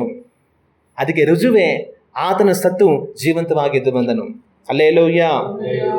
ಇನ್ನು ಅವರು ಹೇಳಿದಂಥ ಮಾತು, ನಾನೇ ಮಾರ್ಗವೂ ಸತ್ಯವೂ ಜೀವವೂ ಆಗಿದ್ದೇನೆ. ಮನುಷ್ಯರಿಗೆ ನಾನೇ ಮಾರ್ಗ, ಮನುಷ್ಯರಿಗೆ ನಾನೇ ಸತ್ಯ, ಮನುಷ್ಯರಿಗೆ ನಾನೇ ಜೀವ. ಆದರೆ ಆತನೇ ಮನುಷ್ಯರಿಗೆ ಮಾರ್ಗವೂ ಸತ್ಯವೂ ಜೀವವೂ ಆಗಿದ್ದಾನೆ ಅನ್ನೋದಕ್ಕೆ ರುಜು ಏನು? ಅದಕ್ಕೆ ರುಜುವೇ ತಾನು ಸತ್ತು ಜೀವಂತವಾಗಿ ತಿರುಗಿ ಎದ್ದು ಬಂದನು. ಹಲ್ಲೆಲೂಯಾ. ದೇವರ ವಾಕ್ಯವು ಹೇಳುತ್ತದೆ, ಆತನಲ್ಲಿ ನಂಬಿಕೆ ಇಡುವಂತ ಒಬ್ಬನಾದರೂ ನಾಶನವನ್ನು ಹೊಂದದೆ ಎಲ್ಲರೂ ನಿತ್ಯ ಜೀವವನ್ನು ಪಡೆಯುವರೆಂಬುದಾಗಿ. ಯೇಸು ಕ್ರಿಸ್ತನಲ್ಲಿ ನಂಬಿಕೆ ಇಡುವಂತ ಒಬ್ಬನಾದರೂ ನಾಶನವನ್ನು ಹೊಂದದೆ ಎಲ್ಲರೂ ನಿತ್ಯ ಜೀವವನ್ನು ಪಡೆಯುತ್ತಾರೆ ಅನ್ನೋದಕ್ಕೆ ರುಜು ಏನು? ಅದಕ್ಕೆ ರುಜುವೇ ತಾನು ಮರಣ ಹೊಂದಿ ಜೀವಂತವಾಗಿ ಎದ್ದು ಬಂದನು. ಹಲ್ಲೆಲೂಯಾ. ಯೇಸು ಕ್ರಿಸ್ತನು ಹೇಳಿದಂಥ ಮಾತು, ನಾನು ಬದುಕುವುದರಿಂದ ನೀವು ಬದುಕುವಿರಿ ಎಂಬುದಾಗಿ. ಯೇಸು ಕ್ರಿಸ್ತನು ನಾನು ಬದುಕುವುದರಿಂದ ನೀವು ಬದುಕುವಿರಿ ಎಂಬುದಾಗಿ ಅವರು ಹೇಳಿದ್ರು. ಆದರೆ ಆ ಮಾತಿಗೆ ರುಜು ಏನು? ಆ ಮಾತಿಗೆ ರುಜುವೇ ತಾನು ಸತ್ತು ತಿರುಗಿ ಬದುಕಿ ಬಂದನು. ಹಲ್ಲೆಲೂಯಾ. ತಾನು ಸತ್ತು ತಿರುಗಿ ಬದುಕಿ ಬಂದದರಿಂದ ಸಾಯುವಂತ ನಮ್ಮನ್ನು ಸಹ ತಿರುಗಿ ಆತನು ಬದುಕಿಸುವನು. ಹಲ್ಲೆಲೂಯಾ. ಆಗ ಯೇಸು ಕ್ರಿಸ್ತನು ಈ ಲೋಕದಲ್ಲಿ ಇದ್ದುಕೊಂಡು ಅವ್ರು ಸೇವೆ ಮಾಡುವಾಗ ಅನೇಕ ಮಾತುಗಳನ್ನು ಹೇಳ್ತಾರೆ. ಆ ಮಾತುಗಳೆಲ್ಲ ಸತ್ಯ ಎನ್ನುವುದಕ್ಕೆ ಏನು ರುಜು? ಅದಕ್ಕೆ ರುಜುವೇ ತಾನೇ ಮರಣ ಹೊಂದಿ ಮರಣವನ್ನು ಜಯಿಸಿ ಎದ್ದು ಬಂದನು. ಹಲ್ಲೆಲೂಯಾ. ಆತನು ಮರಣ ಹೊಂದಿ ಜೀವಂತವಾಗಿ ಎದ್ದು ಬಂದಿರುವುದರ ಮೂಲಕವಾಗಿ ಆತನು ನಮಗೆ ಪುನರುತ್ಥಾನವಾಗಿದ್ದಾನೆ, ಜೀವವಾಗಿದ್ದಾನೆ. ನಾವು ನಿತ್ಯ ಜೀವನ ಪಡೆದು ಆತನಲ್ಲಿ ಜೀವಿಸುತ್ತೇವೆ. ಹಲ್ಲೆಲೂಯಾ. ಮತ್ತಿನ್ನು ಯೇಸು ಕ್ರಿಸ್ತನು ತಾನು ಮರಣವನ್ನು ಹೊಂದಿ ಪುನರುತ್ಥಾನವಾಗಿ ಎದ್ದು ಬಂದದರ ಹಿಂದಿನ ಸತ್ಯ ಏನು? ಅದರ ಹಿಂದಿನ ಸತ್ಯ ಏನು ಅಂತಂತಂದರೆ, ದೇವರ ವಾಕ್ಯದಲ್ಲಿ ದೇವರು ಒಂದು ಮಾತು ಹೇಳ್ತಾರೆ, ಎಲ್ಲವನ್ನ ಹೊಸತು ಮಾಡುವೆನೆಂಬುದಾಗಿ. ದೇವರು ಹೇಳೋ ಮಾತು ಎಲ್ಲವನ್ನು ಹೊಸತು ಮಾಡುವೆನೆಂಬುದಾಗಿ. ದೇವರ ಆದಿಯಲ್ಲಿ ಆಕಾಶವನ್ನು ಭೂಲೋಕವನ್ನು ಉಂಟು ಮಾಡಿ, ಸಕಲ ಸೃಷ್ಟಿಯನ್ನು ಉಂಟು ಮಾಡಿ, ಮನುಷ್ಯನನ್ನು ಉಂಟು ಮಾಡಿ, ಎಲ್ಲವನ್ನು ಮಾಡಿ ಅವರಿಟ್ಟರು. ಆದರೆ ಮನುಷ್ಯ ಪಾಪವನ್ನು ಮಾಡಿ ಎಲ್ಲವನ್ನು ಕೆಡಿಸ್ಬಿಟ್ಟ. ಆದರೆ ದೇವರು ತಿರುಗಿ ಹೇಳ್ತಾರೆ, ನಾನು ಮತ್ತೆ ಎಲ್ಲವನ್ನು ಹೊಸತು ಮಾಡ್ತೇನೆ ಎಂಬುದಾಗಿ. ಆದರೆ ಆ ಹೊಸತು ಎಲ್ಲಿಂದ ಪ್ರಾರಂಭ ಆಯಿತು? ಆ ಹೊಸತು ಎಲ್ಲಿಂದ ಪ್ರಾರಂಭ ಆಯಿತು ಅಂತಂತಂದ್ರೆ, ಯೇಸು ಕ್ರಿಸ್ತನ ಪುನರುತ್ಥಾನದಿಂದ ಅದು ಪ್ರಾರಂಭವಾಯಿತು. ಹಲ್ಲೆಲೂಯಾ. ಅಲ್ಲಿಯವರೆಗೂ ಈ ಲೋಕ ಕಂಡಿದ್ದೆಲ್ಲ ನಾಶ, ಈ ಲೋಕ ಕಂಡಿದ್ದೆಲ್ಲ ಬಾಧೆ, ಈ ಲೋಕ ಕಂಡಿದ್ದೆಲ್ಲ ಸಹ ನಷ್ಟ. ಆದರೆ ಈ ಲೋಕದಲ್ಲಿ ಮೊದಲು ಯಾವುದಾದ್ರೂ ಒಂದು ಒಳ್ಳೆ ಕಾರ್ಯ ಕಾಣಬಂತು ಅಂತಂತಂದ್ರೆ ಅದು ಯೇಸು ಕ್ರಿಸ್ತನು ಮರಣ ಹೊಂದಿ ಜೀವಂತವಾಗಿ ಎದ್ದು ಬಂದತೆ. ಹಲ್ಲೆಲೂಯಾ. ಆಗ ಯೇಸು ಕ್ರಿಸ್ತನು ಏನ್ ಮಾಡ್ತಾರೆ? ಅವ್ರು ಮರಣ ಹೊಂದಿ ಜೀವಂತವಾಗಿ ಎದ್ದು ಬರ್ತಾರೆ. ಅದು ಯಾವ ಸತ್ಯವನ್ನ ನಮಗೆ ತೋರಿಸುತ್ತೆ? ಅದು ಯಾವ ಸತ್ಯವನ್ನ ತೋರಿಸುತ್ತೆ ಅಂತಂದ್ರೆ, ದೇವರು ಇನ್ನು ಎಲ್ಲವನ್ನ ಹೊಸತ ಮಾಡ್ತಾರೆ ಅನ್ನೋದು ತೋರಿಸುತ್ತೆ. ಹಲ್ಲೆಲೂಯಾ. ದೇವರು ಮಾಡುವಂತಹ ಹೊಸತಿನ ಪ್ರಾರಂಭ ಯೇಸು ಕ್ರಿಸ್ತನ ಪುನರುತ್ಥಾನದ ಒಟ್ಟಿಗೆ ಪ್ರಾರಂಭ ಆಯಿತು. ಮೊದಲು ಆತನು ಜೀವಂತವಾಗಿ ಎದ್ದು ಬಂದನು, ಕಡೆಗೆ ನಾವೆಲ್ಲರೂ ಜೀವಂತವಾಗಿ ಎದ್ದು ಬರ್ತೀವಿ. ಕಡೆಗೆ ದೇವರು ಸಮಸ್ತ ಸೃಷ್ಟಿನ ಹೊಸದಾಗಿ ಮಾಡಿ ಜೀವಿತರೆಲ್ಲರನ್ನ ಅಲ್ಲಿ ಇಟ್ಟು ಅವರೊಟ್ಟಿಗೆ ವಾಸ ಮಾಡ್ತಾರೆ. ಹಲ್ಲೆಲೂಯಾ. ಎಲ್ಲವೂ ಹೊಸದಾಗಿ ಮಾರ್ಪಡುತ್ತೆ. ಅದಕ್ಕೆ ಪ್ರಾರಂಭವೇ ಯೇಸು ಕ್ರಿಸ್ತನ ಪುನರುತ್ಥಾನ. ಹಲ್ಲೆಲೂಯಾ. ಆಗ ಇನ್ನು ಯೇಸು ಕ್ರಿಸ್ತನ ಪುನರುತ್ಥಾನದ ಹಿಂದಿನ ಸತ್ಯ ಏನು, ಅದರ ಹಿಂದಿನ ಸತ್ಯ ಏನು ಅಂತಂದರೆ, ಯೇಸು ಕ್ರಿಸ್ತನು ಮರಣ ಹೊಂದಿದನು, ಪುನರುತ್ಥಾನವಾಗಿ ಎದ್ದು ಬಂದನು. ಅದೇ ರೀತಿಯಾಗಿ ನೀವು ಸಹ ಮರಣ ಹೊಂದಬೇಕು, ಪುನರುತ್ಥಾನವಾಗಿ ಎದ್ದು ಬರಬೇಕು. ಇವತ್ತು ನೀವು ಯೋಚನೆ ಮಾಡಬೇಕಾಗಿರುವಂಥ ಒಂದು ವಿಷಯ, ಯೇಸು ಕ್ರಿಸ್ತನು ಮರಣ ಹೊಂದಿ ಪುನರುತ್ಥಾನವಾಗಿ ಎದ್ದು ಬಂದ ರೀತಿಯಲ್ಲಿ ನಾನು ಮರಣ ಹೊಂದಿ ಪುನರುತ್ಥಾನವಾಗಿ ಎದ್ದು ಬಂದಿದ್ದನ ಅನ್ನೋದನ್ನು ನಾವು ಯೋಚನೆ ಮಾಡಬೇಕು. ಹಾಗಂತಂದರೆ ಶಾರೀರಿಕವಾಗಿ ನಾವು ಒಂದು ದಿವಸ ಸಾಯ್ತೇವೆ. ಕಡೆಯ ದಿವಸದಲ್ಲಿ ಯೇಸು ಕ್ರಿಸ್ತನು ನಮ್ಮೆಲ್ಲರನ್ನು ಪುನರುತ್ಥಾನವಾಗಿ ಎದುರಿಸ್ತಾರೆ. ಅದು ಮುಂದೆ ನಡೆಯುವಂಥ ಕಾರ್ಯ, ಅದು ಪ್ರತ್ಯಕ್ಷವಾಗಿ ನಡೆಯುವಂಥ ಕಾರ್ಯ. ಆದರೆ ಪರೋಕ್ಷವಾಗಿ ಆತ್ಮಿಕವಾಗಿ ನಾವು ಸತ್ತು ಪುನರುತ್ಥಾನವಾಗಿ ಯೇಸು ಕ್ರಿಸ್ತನಂತೆ ಎದ್ದೇಳಬೇಕು. ಆ ಕಾರ್ಯ ಮುಂದೆ ನಡೆಯೋದಲ್ಲ, ಆ ಕಾರ್ಯ ಈಗಾಗಲೇ ನಮ್ಮಲ್ಲಿ ನಡೆದಿರಬೇಕು. ಅದು ನಮ್ಮಲ್ಲಿ ಈಗಾಗಲೇ ನಡೆದಿದೆಯಾ ಅನ್ನೋದನ್ನು ನಾವು ಒಂದು ಕ್ಷಣ ಯೋಚನೆ ಮಾಡಿ ನೋಡಬೇಕು. ಹಂಗಂದ್ರೆ ಏನು? ಪರೋಕ್ಷವಾಗಿ ಆತ್ಮಿಕ ರೀತಿಯಲ್ಲಿ ಸಾಯೋದು, ಪುನರುತ್ಥಾನವಾಗಿ ಎದ್ದು ಬರೋದು, ಅದಕ್ಕೆ ಅರ್ಥ ಏನು ಅಂತ ಕೇಳಿದ್ರೆ, ಯೇಸು ಕ್ರಿಸ್ತನು ಸತ್ತನು, ಅದೇ ರೀತಿಯಾಗಿ ನೀವು ಪಾಪದ ಪಾಲಿಗೆ ಸಾಯಬೇಕು, ಈ ಲೋಕದ ಪಾಲಿಗೆ ಸಾಯಬೇಕು, ನಮ್ಮ ಪೂರ್ವ ಸ್ವಭಾವಕ್ಕೆ ನಾವು ಸಾಯಬೇಕು. ಆದರೆ ಯೇಸು ಕ್ರಿಸ್ತನ 3ನೇ ದಿನದಲ್ಲಿ ಜೀವಂತವಾಗಿ ಎದ್ದು ಬಂದನು. ಅದೇ ರೀತಿಯಾಗಿ ನಾವು ದೇವರಲ್ಲಿ ಹೊಸಬರಾಗಿ ಎದ್ದು ಬರಬೇಕು. ದೇವರಲ್ಲಿ ಹೊಸಬರಾಗಿ ನಾವು ನಡೆಯುವಂಥವರಾಗಿರಬೇಕು. ಒಂದು ಕಾಲದಲ್ಲಿ ಪಾಪಕ್ಕಾಗಿ ಜೀವಿಸ್ತಾ ಇದ್ವಿ, ಈಗ ದೇವರಿಗಾಗಿ ಜೀವಿಸಬೇಕು. ಒಂದು ಕಾಲದಲ್ಲಿ ಪಾಪಿಗಳಾಗಿ ಬದುಕ್ತಾ ಇದ್ವಿ, ಈಗ ಯೇಸು ಕ್ರಿಸ್ತನ ಸ್ವರೂಪವಾಗಿ ನಾವು ಜೀವಿಸಬೇಕು. ಆ ಒಂದು ಆತ್ಮಿಕವಾದ ಪುನರುತ್ಥಾನ ನನ್ನಲ್ಲಿ ನಿಮ್ಮಲ್ಲಿ ನಡೆದಿರಬೇಕು. ಇವತ್ತು ಅದು ನಡೆದಿದೆಯಾ ನಾವು ಯೋಚನೆ ಮಾಡಿ ನೋಡಬೇಕು. ನಾವು ದೇವರ ವಾಕ್ಯವನ್ನು ಓದಿ ನೋಡುವಾಗ ರೋಮಪುರದವರಿಗೆ ಬರೆದಂಥ ಪತ್ರಿಕೆ 6ನೇ ಅಧ್ಯಾಯ 3ನೇ ವಾಕ್ಯದಲ್ಲಿ ನಾವು ಓದುತ್ತಾ ಹೋಗುವಾಗ ಈ ವಾಕ್ಯಗಳಲ್ಲಿ ಈ ರೀತಿಯಾಗಿದೆ: ಕ್ರಿಸ್ತ ಯೇಸುವಿನಲ್ಲಿ ಸೇರುವುದಕ್ಕೆ ದೀಕ್ಷಾಸ್ನಾನ ಮಾಡಿಸಿಕೊಂಡವರಾದ ನಾವೆಲ್ಲರೂ ಆತನ ಮರಣದಲ್ಲಿ ಪಾಲುಗಾರರಾಗಿರುವುದಕ್ಕೆ ದೀಕ್ಷಾಸ್ನಾನ ಮಾಡಿಸಿಕೊಂಡೇವೆಂದು ನಿಮಗೆ ತಿಳಿಯದೋ. ಇಲ್ಲಿ ಪೌಲನು ಬರೆಯುವಂಥ ಮಾತೇನಂತಂದ್ರೆ, ವಿಶ್ವಾಸಿಗಳೇ, ದೇವ ಜನಗಳೇ, ನೀವೆಲ್ಲ ದೀಕ್ಷಾಸ್ನಾನ ಮಾಡಿಸಿಕೊಂಡಿದ್ದಾರೆ ದೇವ್ರಿಗೆ ಒಪ್ಪಿಸ್ಕೊಟ್ಟು. ಆದರೆ ಆ ದೀಕ್ಷಾಸ್ನಾನವನ್ನು ನೀವು ಯಾಕೆ ಮಾಡಿಸ್ಕೊಂಡಿದ್ರೆ ನಿಮಗೆ ಗೊತ್ತಾ ಅಂತ ಹೇಳ್ತಾ, ಕ್ರಿಸ್ತ ಯೇಸುವಿನಲ್ಲಿ ಸೇರುವುದಕ್ಕೆ ದೀಕ್ಷಾಸ್ನಾನ ಮಾಡಿಸಿಕೊಂಡವರಾದ ನಾವೆಲ್ಲರೂ ಆತನ ಮರಣದಲ್ಲಿ ಪಾಲುಗಾರರಾಗುವುದಕ್ಕೆ ದೀಕ್ಷಾಸ್ನಾನವನ್ನು ಮಾಡಿಸಿಕೊಂಡಿದ್ದೇವೆ. ನಾವು ದೀಕ್ಷಾಸ್ನಾನ ಮಾಡಿಸಿಕೊಂಡಿರೋದೇನಕ್ಕೋಸ್ಕರ? ಪಾಸ್ಟರ್ ಕೊಡ್ತಾರೆ, ನಾವು ತಗೊಂಡ್ವಿ ಅನ್ನೋದಕ್ಕೋಸ್ಕರ ಅಲ್ಲ. ಯೇಸು ಕ್ರಿಸ್ತನು ಯಾವ ರೀತಿಯಾಗಿ ಸತ್ತನೋ ನಾನು ಅದೇ ರೀತಿಯಾಗಿ ಇನ್ನು ಸತ್ತೆ ಅನ್ನೋದಕ್ಕೆ ಗುರುತಾಗಿ ದೀಕ್ಷಾಸ್ನಾನವನ್ನು ಪಡೆಯೋದು. ಮತ್ತೆ ಮುಂದೆ ನಾವು ಓದಿ ನೋಡುವಾಗ, ಹೀಗಿರಲಾಗಿ ನಾವು ದೀಕ್ಷಾಸ್ನಾನ ಮಾಡಿಸಿಕೊಂಡಾಗ ಆತನ ಮರಣದಲ್ಲಿ ಪಾಲುಗಾರರಾಗಿ ಆತನೊಂದಿಗೆ ಹುಣಲ್ಪಟ್ಟೆವು. ನೀವು ದೀಕ್ಷಾಸ್ನಾನ ಮಾಡಿಸಿಕೊಳ್ಳೋದಕ್ಕೋಸ್ಕರ ನೀರಲ್ಲಿ ಮುಳುಗಿದಾಗ ನೀವು ಏನಾದ್ರೆ, ನೀವು ಸತ್ತು ನಿಮ್ಮನ್ನ ಸಮಾಧಿ ಮಾಡಿದಾಯ್ತು. ಯೇಸು ಕ್ರಿಸ್ತನನ್ನು ಯಾವ ರೀತಿಯಾಗಿ ತೆಗೆದುಕೊಂಡು ಹೋಗಿ ಸಮಾಧಿ ಒಳಗಡೆ ಇಟ್ಟರೋ, ನೀವು ನೀರಿನಲ್ಲಿ ಮುಳುಗಿದಾಗ ನೀವು ಸಮಾಧಿಯಲ್ಲಿ ಇಡಲ್ಪಟ್ರಿ, ನಿಮ್ಮನ್ನ ಹೂತಿದ್ದು ಆಯ್ತು. ನಿಮ್ಮ ಅಂತ್ಯ ಸಂಸ್ಕಾರ ಯಾವತ್ತೂ ಆಗೋಗಿದೆ ನೀವು ದೀಕ್ಷಾಸ್ನಾನ ತಗೊಂಡಂಥ ದಿವಸದಲ್ಲಿ. ಮತ್ತೆ ಮುಂದೆ ನಾವು ವಾಕ್ಯವನ್ನು ಓದಿ ನೋಡುವಾಗ, ಆದ್ದರಿಂದ ಕ್ರಿಸ್ತನು ಸತ್ತು ತಂದೆಯ ಮಹಿಮೆಯಿಂದ ಜೀವಿತನಾಗಿ ಎಬ್ಬಿಸಲ್ಪಟ್ಟಂತೆಯೇ ನಾವು ಕೂಡ ಜೀವದಿಂದ ಎದ್ದು ಹೊಸಬರಾಗಿ ನಡೆದುಕೊಳ್ಳಬೇಕು. ಹಂಗಂತಂದ್ರೆ ನಾವು ಯೇಸು ಕ್ರಿಸ್ತನ ರೀತಿಯಲ್ಲಿ ದೀಕ್ಷಾಸ್ನಾನವನ್ನು ತೆಗೆದುಕೊಳ್ಳುವಾಗ ಸತ್ವಿ, ಆತನ ರೀತಿಯಲ್ಲಿ ನಾವು ಸಹ ಸಮಾಧಿ ಇಡಲ್ಪಟ್ಟಿದ್ದೇವೆ. ಹಂಗನ ಅರ್ಥ ಏನು? ಪಾಪದ ಪಾಲಿಗೆ ನಾವು ಸತ್ತು ಹೋದ್ವಿ, ಇನ್ನು ಈ ಲೋಕಕ್ಕೆ ನಾವು ಸತ್ತು ಹೋದ್ವಿ, ಈ ಲೋಕದ ಮೋಹ, ಆಶೆ, ಭೋಗ ಎಲ್ಲವುಗಳಿಗೆ ನಾವು ಸತ್ತು ಹೋದ್ವಿ, ನಾವು ಸಮಾಧಿ ಇಡಲ್ಪಟ್ವಿ. ಆದರೆ ಯೇಸು ಕ್ರಿಸ್ತನು 3ನೇ ದಿನದಲ್ಲಿ ತಂದೆಯ ಮಹಿಮೆಯಿಂದ ಜೀವಂತನಾಗಿ ಎಬ್ಬಿಸಲ್ಪಟ್ಟ ಹಾಗೆ ಇನ್ನು ನೀವು ಸಹ ಎಬ್ಬಿಸಲ್ಪಟ್ಟು ಹೊಸಬರಾಗಿ ನಡೆದುಕೊಳ್ಳಬೇಕು. ಯಾವ ರೀತಿಯಾಗಿ ನಡೆದುಕೊಳ್ಳಬೇಕು? ನಾನು ಹೋದೆ, ದೀಕ್ಷಾಸ್ನಾನ ತಗೊಂಡೆ, ಮನೆಗೆ ಹೋದೆ, ಮತ್ತೆ ಹಳೆಯ ಜೀವಿತವನ್ನ ಹಂಗೇ ಮುಂದುವರ್ಸ್ಕೊಂಡು ಹೋದೆ. ಅದಕ್ಕೋಸ್ಕರವಾಗಿ ಅಲ್ಲ ದೀಕ್ಷಾಸ್ನಾನ. ನಾನು ಹೋದೆ, ಹಳೆಯ ಜೀವಿತಕ್ಕೆ ಇನ್ನು ಸತ್ತೆ, ಆ ಹಳೆಯ ಮನುಷ್ಯನನ್ನು ಅಲ್ಲೇ ಬಿಟ್ಟೆ, ಅಲ್ಲಿಂದ ದೇವರ ಬಲದಿಂದ ಜೀವಂತವಾಗಿ ನಾನು ಎದ್ದು ಬಂದೆ. ಈಗ ನಾನು ಪುನರುತ್ಥಾನವಾಗಿ ದೇವರ ಸ್ವರೂಪವಾಗಿ ಬದಲಾಗಿದ್ದೇನೆ, ಯೇಸು ಕ್ರಿಸ್ತನ ಸ್ವರೂಪವಾಗಿ ಬದಲಾಗಿದ್ದೇನೆ, ಆತನ ಮಗನಾಗಿ ಆತನ ಮಗಳಾಗಿ ನಾನು ಬದುಕಿದ್ದೇನೆ. ಇನ್ನು ಆತನಿಗಾಗಿ ನಾನು ಜೀವಿಸುತ್ತೇನೆ. ನಾನು ನನ್ನ ಹೊಸ ಮನುಷ್ಯನು, ಇನ್ನು ಹಳೆಯ ಮನುಷ್ಯನು ನನ್ನಲ್ಲಿ ಇಲ್ಲ. ಆ ರೀತಿಯಾಗಿ ನಾವು ನಡೆಯಬೇಕು ಅಂತ ದೇವರ ವಾಕ್ಯ ಹೇಳುತ್ತೆ. ಇನ್ನು ಮುಂದುವರಿಸಿ ನಾವು ಓದುವಾಗ 5ನೇ ವಾಕ್ಯದಲ್ಲಿ, ಹೇಗೆಂದರೆ ನಾವು ಆತನ ಮರಣಕ್ಕೆ ಸದೃಶವಾದ ಮರಣವನ್ನು ಹೊಂದಿ ಆತನಲ್ಲಿ ಐಕ್ಯವಾಗಿದ್ದರೆ ಆತನ ಪುನರುತ್ಥಾನಕ್ಕೆ ಸದೃಶವಾದ ಪುನರುತ್ಥಾನವನ್ನು ಹೊಂದಿ ಆತನಲ್ಲಿ ಐಕ್ಯವಾಗಿರುವೆವು. ನಾವು ಯೇಸು ಕ್ರಿಸ್ತನಲ್ಲಿ ಒಂದು ವಿಶ್ವಾಸವುಳ್ಳವರಾಗಿ ಜೀವಿಸ್ತಾ ಇದ್ದೀವಿ. ಏನು ವಿಶ್ವಾಸ? ಇವತ್ತು ನಾನು ಸತ್ರು ನಾಳೆ ಆತನಲ್ಲಿ ಜೀವಿಸಿ ಆತನೊಟ್ಟಿಗೆ ನಾನು ಬದುಕ್ತೀನಿ ಅನ್ನುವಂಥ ಒಂದು ವಿಶ್ವಾಸ ನಮಗಿದೆ. ಆದರೆ ಅದು ಯಾರಿಗೆ ಸಾಧ್ಯ ಆಗುತ್ತೆ? ಯಾರಿಗೆ ಸಾಧ್ಯ ಆಗುತ್ತೆ ಅಂತಂತಂದ್ರೆ, ಯೇಸು ಕ್ರಿಸ್ತನ ಸತ್ತ ಹಾಗೆ ಪಾಪರ ಪಾಲಿಗೆ ಯಾರು ಸತ್ತ ಹೋಗ್ತಾರೋ ಅವರು ಆತನ ಪುನರುತ್ಥಾನ ಹೊಂದಿದ ರೀತಿಯಲ್ಲಿ ಮುಂದೆ ಒಂದು ದಿವಸ ಪುನರುತ್ಥಾನ ಹೊಂದಿ ದೇವರೊಟ್ಟಿಗೆ ಜೀವಿಸ್ತಾರೆ. ಆದರೆ ಪಾಪರ ಪಾಲಿಗೆ ಸಾಯದವರು ಆತನೊಂದಿಗೆ ಜೀವಿಸುವುದಕ್ಕೆ ಆಗೋದಿಲ್ಲ. ಇಲ್ಲಿ ವಾಕ್ಯ ಹೇಳೋದೇನಂತಂತಂದ್ರೆ, ಆತನ ಮರಣಕ್ಕೆ ಸದೃಶವಾದ ಮರಣವನ್ನು ಹೊಂದಿ ಆತನಲ್ಲಿ ಐಕ್ಯವಾಗಿದ್ದರೆ, ಆತನ ಸತ್ತ ಹಾಗೆ ನೀವು ಪಾಪರ ಪಾಲಿಗೆ ಸತ್ತಿದ್ದರೆ, ಲೋಕದ ಪಾಲಿಗೆ ಸತ್ತಿದ್ದರೆ, ಆತನ ಪುನರುತ್ಥಾನವಾದ ಹಾಗೆ ನೀವು ಪುನರುತ್ಥಾನ ಹೊಂದಿ ಜೀವವನ್ನು ಹೊಂದಿಕೊಳ್ಳುವಿರಿ.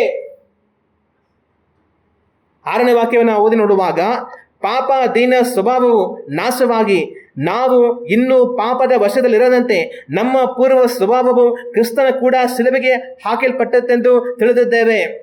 ನಾವು ದೀಕ್ಷಾಸ್ಥಾನವನ್ನು ತೆಗೆದುಕೊಳ್ಳುವಾಗ ಅದಕ್ಕೆ ಅರ್ಥ ಏನಂತಂದ್ರೆ, ಪಾಪದ ಪಾಲಿಗೆ ಇನ್ನೂ ಪಾಪ ಸ್ವಭಾವ ನನ್ನಲ್ಲಿರದ ಹಾಗೆ ನಾನು ಶಿಲುಬೆಗೆ ಹಾಕಿಕೊಂಡಿದ್ದೇನೆ ಅನ್ನೋದಕ್ಕೆ ಗುರುತು ದೀಕ್ಷಾಸ್ಥಾನವನ್ನು ತೆಗೆದುಕೊಳ್ಳುವಂಥದ್ದು. ಮತ್ತೆ 7ನೇ ವಾಕ್ಯದಲ್ಲಿ ತಾನು ಬರೆಯ ಮಾತೇನಂತಂದ್ರೆ, ಸತ್ತವನು ಪಾಪದ ವಶದಿಂದ ಬಿಡುಗಡೆ ಹೊಂದಿದ್ದಾನಷ್ಟೇ. ಪಾಪದಿಂದ ನಮಗೆ ಯಾವಾಗ ಬಿಡುಗಡೆ ಅಂತಂತಂದ್ರೆ, ನಾವು ಸತ್ತರೆ ನಮಗೆ ಪಾಪದಿಂದ ಬಿಡುಗಡೆ. ಆದರೆ ನಾವು ಸತ್ತಿಲ್ಲ ಅಂತಂತಂದ್ರೆ ಪಾಪದಿಂದ ಬಿಡುಗಡೆ ಇಲ್ಲ.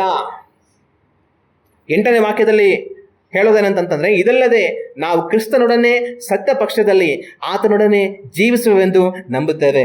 ಹಲ್ಲೆಲೂಯಾ. ಇಲ್ಲಿ ಪೌಲ್ ಬರೆಯ ಮಾತೇನಂತಂದ್ರೆ, ನಾವು ಕ್ರಿಸ್ತನೊಡನೆ ಸತ್ತ ಪಕ್ಷದಲ್ಲಿ ಆತನೊಡನೆ ಜೀವಿಸುತ್ತೇವೆ. ನೀವು ಯೇಸು ಕ್ರಿಸ್ತನಂತೆ ಪುನರುತ್ಥಾನ ಹೊಂದಿ ಆತನೊಡನೆ ಜೀವಿಸ್ತೀರಾ. ಯಾವಾಗ? ನೀವು ಸತ್ತಾಗ. ಅಂದ್ರೆ ಅರ್ಥ ಏನು? ಪಾಪದ ಪಾಲಿಗೆ ನೀವು ಸತ್ತಿದ್ದರೆ ಆತನೊಡನೆ ಜೀವಿಸ್ತೀರಾ. ಆದರೆ ಪಾಪದ ಪಾಲಿಗೆ ನೀವು ಸಾಯದವರಾಗಿದ್ದರೆ ನಿಮ್ಮ ಪಾಪದಲ್ಲಿಯೇ ನೀವು ನಾಶವಾಗಿ ಹೋಗ್ತೀರಾ. ಆಗ ಯೇಸು ಕ್ರಿಸ್ತನು ಸತ್ತು ಜೀವಂತವಾಗಿ ಎದ್ದು ಬಂದನು. ಇದರಿಂದ ನೀವೇನನ್ನು ತಿಳಿದುಕೊಳ್ಳಬೇಕು? ನಾನು ಪಾಪದ ಪಾಲಿಗೆ ಸತ್ತು ಇನ್ನು ಆತನಲ್ಲಿ ಹೊಸಬನಾಗಿ ಜೀವಂತವಾಗಿ ಎದ್ದು ಬಂದು ನಾನು ಬದುಕಬೇಕೆನ್ನುವುದನ್ನು ನಾವು ತಿಳಿದುಕೊಳ್ಳಬೇಕು. ಆ ರೀತಿ ನಾವು ಪಾಪದ ಪಾಲಿಗೆ ಸತ್ತು ಇವತ್ತು ನಾವು ಜೀವಿಸ್ತಾ ಇದ್ದರೆ, ಆತ್ಮದಲ್ಲಿ ಹೊಸಬರಾಗಿ ಕ್ರಿಸ್ತ ಯೇಸುವಿನ ಸ್ವರೂಪವಾಗಿ ದೇವರ ಗುಣ ಸ್ವಭಾವಗಳುಳ್ಳವರುಗಳಾಗಿ ದೇವರನ್ನು ಪ್ರೀತಿಸುತ್ತಾ ನಾವು ಈ ಲೋಕದಲ್ಲಿ ಬದುಕುವಂಥವರುಗಳಾಗಿದ್ದರೆ, ಒಂದು ದಿವಸ ಆತನ ಪುನರುತ್ಥಾನ ಹೊಂದಿದ ಹಾಗೆ ನಾವು ಶಾರೀರಿಕವಾಗಿ ಸತ್ತು ಪುನರುತ್ಥಾನ ಹೊಂದಿ ದೇವರೊಟ್ಟಿಗೆ ಜೀವಿಸ್ತೀವಿ. ಹಲ್ಲೆಲೂಯಾ. ಆದರೆ ಪಾಪದ ಪಾಲಿಗೆ ಸಾಯದವನು ಸತ್ತು ಪಾಪದಲ್ಲಿ ನಾಶವಾಗಿ ಹೋಗ್ತಾನೆ. ಪಾಪದ ಪಾಲಿಗೆ ಸತ್ತವನು ಎಬ್ಬಿಸಲ್ಪಟ್ಟು ದೇವರೊಟ್ಟಿಗೆ ಬದುಕುತ್ತಾನೆ. ಹಲ್ಲೆಲೂಯಾ. ಆಗ ಇವತ್ತು ಆತನ ಪುನರುತ್ಥಾನವನ್ನು ಹೊಂದಿರುವಂಥ ಈ ದಿವಸದಲ್ಲಿ ನೀವು ಏನು ಯೋಚನೆ ಮಾಡಬೇಕು ಅಂತಂತಂದ್ರೆ, ನಾನು ಸಹ ಆತ್ಮದಲ್ಲಿ ಪುನರುತ್ಥಾನ ಹೊಂದಿದಂಥ ಒಂದು ಜೀವಿತವನ್ನ ಜೀವಿಸಬೇಕು.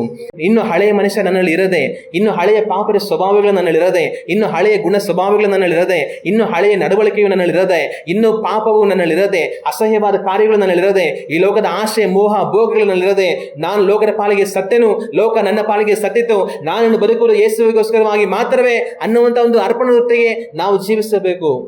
ಅಂಥವನ್ನು ಮಾತ್ರವೇ ಪುನರುತ್ಥಾನ ಹೊಂದಿ ದೇವರೊಟ್ಟಿಗೆ ಜೀವಿಸುವುದಕ್ಕೆ ಸಾಧ್ಯ. ಇವತ್ತು ನಾವು ಆ ರೀತಿಯಾಗಿದ್ದೇವಾ? ಒಂದು ಕ್ಷಣ ನಾವು ಯೋಚನೆ ಮಾಡಿ ನೋಡಬೇಕು. ಇವತ್ತು ನಾನು ಸತ್ತು ಹೋದರೆ ನಾಳೆ ನನಗೆ ಪುನರುತ್ಥಾನ ಇದೆ ಅನ್ನೋದು ನಿಶ್ಚಯ ನಮಗಿದೆಯಾ? ಇವತ್ತು ನಾನು ಸತ್ತು ಹುಣಲ್ಪಟ್ರೆ ನಾಳೆ ಕ್ರಿಸ್ತನನ್ನು ಎಬ್ಬಿಸಿ ತನ್ನ ಜೊತೆಲಿ ಇರಿಸಿಕೊಳ್ಳುವನು ಅನ್ನುವಂಥ ಒಂದು ನಿರೀಕ್ಷೆ ನಮಗಿದೆಯಾ? ಅಂತ ಒಂದು ಬದುಕನ್ನ ನಾವು ಬದುಕ್ತಾ ಇದ್ದೇವಾ? ನಾವು ಯೋಚನೆ ಮಾಡಿ ನೋಡಬೇಕು. ಇನ್ನು ಕಡೆಯದಾಗಿ ಯೇಸು ಕ್ರಿಸ್ತನ ಆ ಪುನರುತ್ಥಾನದ ಹಿಂದಿನ ಸತ್ಯ ಏನು ಅಂತಂದ್ರೆ, ಯೇಸು ಕ್ರಿಸ್ತನು ಅವ್ರ ಸುತ್ತಿ ತಿರುಗಾಡಿ ಎಲ್ಲ ಕಡೆಗಳಲ್ಲಿ ಸೇವೆ ಮಾಡ್ತಾ ಇದ್ರು, ವಾಕ್ಯಗಳನ್ನು ಉಪದೇಶ ಮಾಡ್ತಾ ಇದ್ರು, ರೋಗಿಗಳನ್ನು ವಾಸ ಮಾಡ್ತಾ ಇದ್ರು, ದೆವ್ವಗಳನ್ನು ಬಿಡಿಸ್ತಾ ಇದ್ರು, ಅದ್ಭುತಗಳನ್ನು ಮಾಡ್ತಾ ಇದ್ರು, ಎಲ್ಲವನ್ನ ಅವ್ರು ಮಾಡ್ತಾ ಇದ್ರು. ಆದರೆ ಒಂದು ಗುಂಪು ಅವರನ್ನು ಕಟುವಾಗಿ ವಿರೋಧಿಸ್ತಾ ಇದ್ರು. ಈ ಶಾಸ್ತ್ರಿಗಳು, ಫರಿಸಾಯರುಗಳು, ಧರ್ಮೋಪದೇಶಕರುಗಳು, ಬೇರೆ ಬೇರೆಯವರೆಲ್ಲ ಅವ್ರನ್ನ ಕಂಡ್ರೆ ಇವ್ರಿಗೆ ಆಗ್ತಾ ಇರಲಿಲ್ಲ. ಯೇಸು ಕ್ರಿಸ್ತನನ್ನು ನೋಡಿದ್ರೆ ಇವ್ರಿಗೆ ಆಗ್ತಾ ಇರಲಿಲ್ಲ. ಯಾಕೆಂದ್ರೆ ಆತನು ಇವರೆಲ್ಲ ಪಾಪವನ್ನು ಖಂಡಿಸಿ ಗದರಿಸಿ ಅವರು ಮಾಡ್ತಾ ಇದ್ರು. ಮತ್ತೆ ಜನಗಳೆಲ್ಲ ಆತನ ಹಿಂದೆ ಹೋಗ್ತಾ ಇದ್ರು. ಆತನು ಬರುವುದಕ್ಕಿಂತ ಮುಂಚೆ ಇವರೇ ಅಲ್ಲಿ ಮುಖ್ಯಸ್ಥರು, ಎಲ್ಲರೂ ಇವ್ರ ಹತ್ರನೇ ಬರೋದು, ಇವರೇ ಎಲ್ಲರಿಗೂ ವಾಕ್ಯ ಬೋಧನೆ ಮಾಡೋದು, ಪ್ರಾರ್ಥನೆ ಮಾಡೋದು, ಇವ್ರಿಗೇನು ಬೇಕು ಅದನ್ನು ಹೇಳೋದು, ಕಳಿಸೋದು. ಆದರೆ ಯೇಸು ಕ್ರಿಸ್ತನು ಬಂದ ನಂತರ ಇವ್ರ ಬಣ್ಣ ಎಲ್ಲ ಬಯಲಾಗ್ತಾ ಇದೆ. ಆಗ ಇವ್ರಿಗೇನಂತಂದ್ರೆ ಇದನ್ನ ಹಂಗೆ ಬಿಡಬಾರ್ದು, ಇದನ್ನ ಹಂಗೆ ಬಿಟ್ರೆ ನಮಗೆ ಉಳಿಗಾಲ ಇಲ್ಲ ಅಂತ ಹೇಳಿ ಆತನನ್ನು ಹೆಂಗಾದ್ರೂ ಕೊಲ್ಲಬೇಕಲ್ಲ, ಏನು ಮಾಡೋದು ಅಂತ ಅಂದ್ಬಿಟ್ಟು ಯಾವಾಗಲೂ ಅವಕಾಶ ನೋಡ್ತಾ ಇದ್ರು. ಆದರೆ ಒಂದು ದಿವಸ ಅವಕಾಶ ಸಿಕ್ತು. ಯೇಸು ಕ್ರಿಸ್ತನನ್ನು ಹಿಡ್ಕೊಂಡು ಹೋಗ್ಬಿಟ್ಟು ಶಿಲುಬೆಗೆ ಹಾಕ್ಬಿಟ್ಟು ಕೊಂದಾಕ್ಬಿಟ್ರು. ಅದನ್ನು ತಗೊಂಡೋಗಿ ಸಮಾಧಿಯಲ್ಲಿ ಕೂಡ ಇಟ್ಬಿಟ್ರು. ಇವಾಗ ಇವ್ರಿಗೇನಂತಂದ್ರೆ ಅವತ್ತು ರಾತ್ರಿ ಮನೆಗೆ ಹೋಗಿ ಸಂತೋಷವಾಗಿ ನಿದ್ದೆ ಮಾಡಿರ್ತಾರೆ.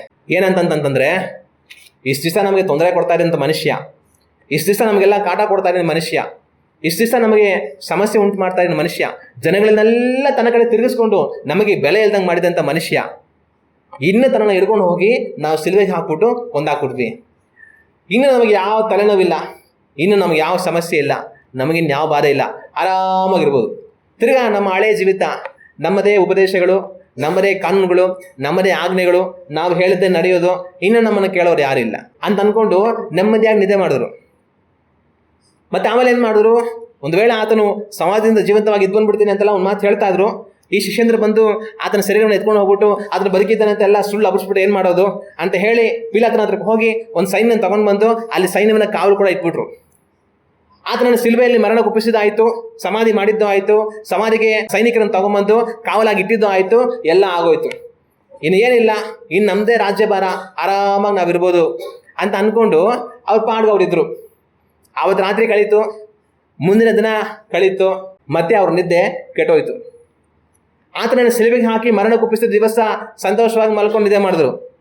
ಎರಡನೇ ದಿವಸ ಕೂಡ ಎಲ್ಲ ಆಗೋಯ್ತು ಬಿಡೆ ಅಂತ ಅಂದ್ಕೊಂಡು ಸಂತೋಷವಾಗಿ ನಿದ್ದೆ ಮಾಡಿದ್ರು. ಆದರೆ ಮುಂದೆ ಮೂರನೇ ದಿನ ಭಾನುವಾರ, ಆವತ್ತು ರಾತ್ರಿ ತಿರ್ಗಾ ಅವ್ರಿಗೆ ನಿದ್ದೆ ಇಲ್ಲ.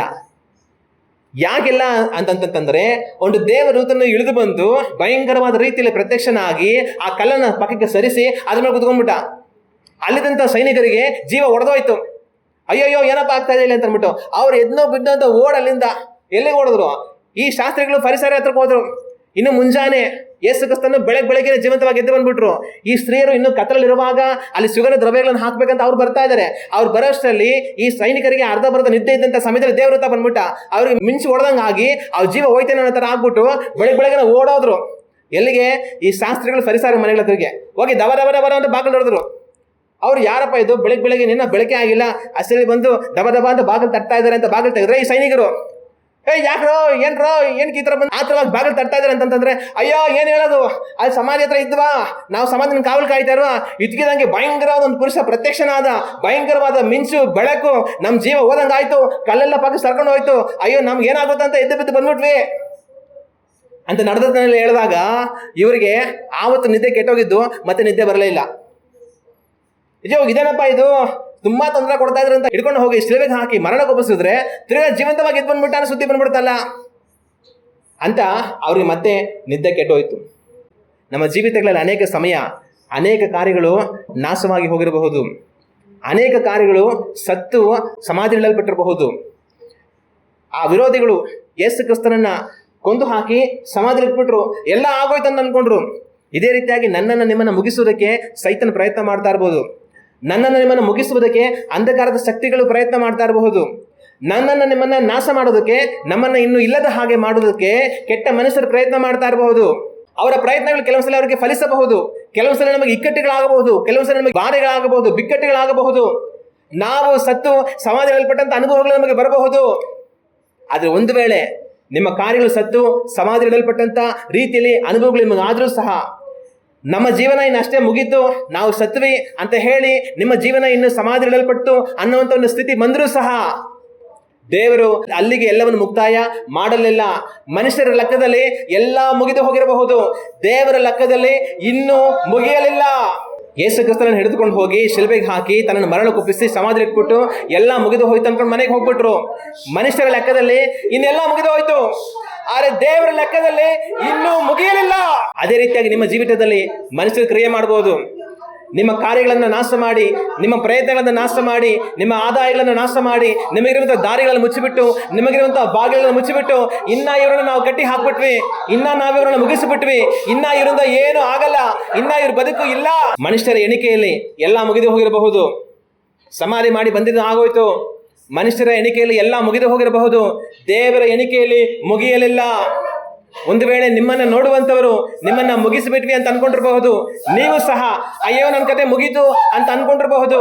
ಬೇರೆಯವರು ನಿಮ್ಮ ಕತೆ ಮುಗಿದು ಹೋಯ್ತು ಅಂತ ಅನ್ಕೊಂಡ್ರು ಸಹ, ನೀವು ನನ್ನ ಕತೆ ಮುಗಿದು ಹೋಯ್ತು ಅಂತ ನೀವು ಅನ್ಕೊಂಡ್ರು ಸಹ, ದೇವರ ಲೆಕ್ಕದಲ್ಲಿ ನಿಮ್ಮ ಕತೆ ಇನ್ನೂ ಮುಗಿಯಲಿಲ್ಲ.